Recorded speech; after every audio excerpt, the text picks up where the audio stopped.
नमस्कार मेरे विद्यार्थियों, आपकी मंगल कामना के साथ और आज एक रोमांचक यात्रा इस पाठ के अंतिम भाग के साथ मैं आपकी हिंदी विषय की हिंदी अध्यापिका आपका हिंदी की ई कक्षा में हार्दिक स्वागत करती हूँ।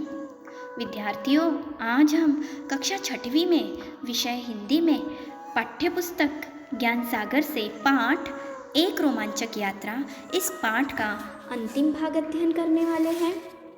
एक रोमांचक यात्रा इस पाठ के तीसरे भाग में हमने अध्ययन किए थे कि पंडित जवाहरलाल नेहरू जी अपने साथियों के साथ अमरनाथ की गुफा की यात्रा की ओर चलते हैं। उन्हें विशाल हिम सरोवर देखने का पुरस्कार प्राप्त होता है। यह दृश्य बहुत ही सुंदर था क्योंकि चारों ओर बर्फ से ढकी पर्वत चोटियां थीं। उसे देखकर मानो ऐसा प्रतीत होता था कि देवताओं का मुकुट या फिर अर्धचंद्र हो। परंतु यह सुंदर दृश्य ताज़ा बर्फ और कोहरे के कारण शीघ्र ही हमारी आंखों से ओझल हो गया और सभी यही सोच रहे थे कि 15-16 हजार फीट की ऊंचाई पर तो हम ज़रूर होंगे। आइए अब अंतिम भाग की ओर।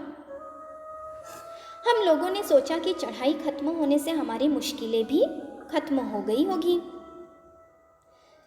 सभी के मन में यही विचार चल रहा था कि अब हम अपने मंजिल के बहुत करीब हैं।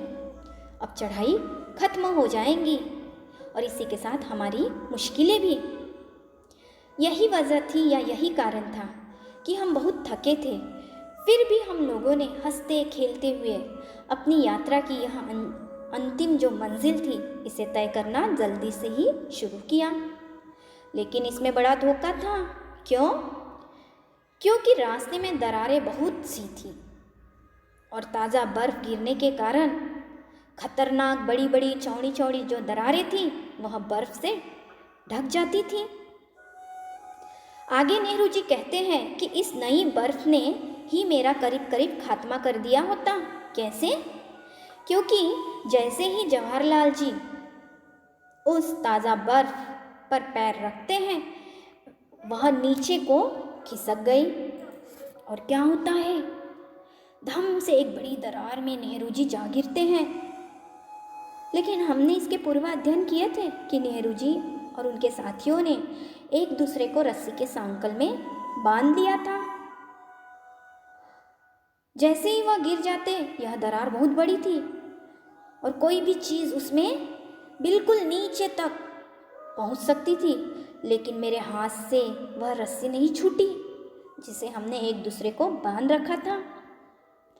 मैंने दरार जैसे ही नेहरू जी गिरते हैं दरार की बाजू को पकड़े रखते हैं और फिर उनके साथी उन्हें ऊपर खींच लेते हैं। इस तरह नेहरू जी बाल बाल बच गए।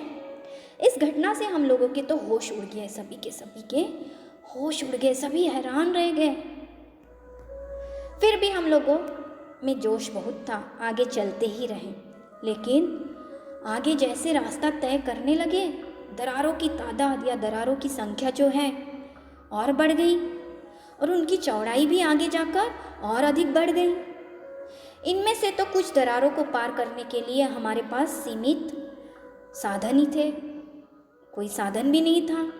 इसलिए हम लोगों ने फिर अंत में थक कर, हार कर, निराश होकर अपनी यात्रा वहीं रोक दी और वापस लौट आए।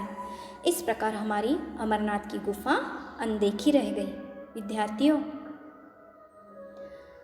आशा करती हूँ कि आपने इस पाठ को ध्यान से श्रवण किया। अब जल्दी से अपनी कॉपी और पेन लीजिए। हाँ, गृहपाठ प्रश्न 3, अमरनाथ की गुफा अनदेखी क्यों रह गई?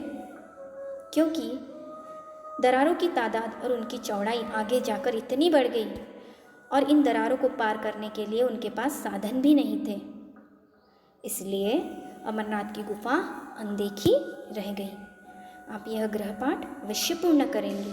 अच्छा, अब एक नए पाठ के साथ मैं आपसे पुनः मिलने आती हूँ। धन्यवाद।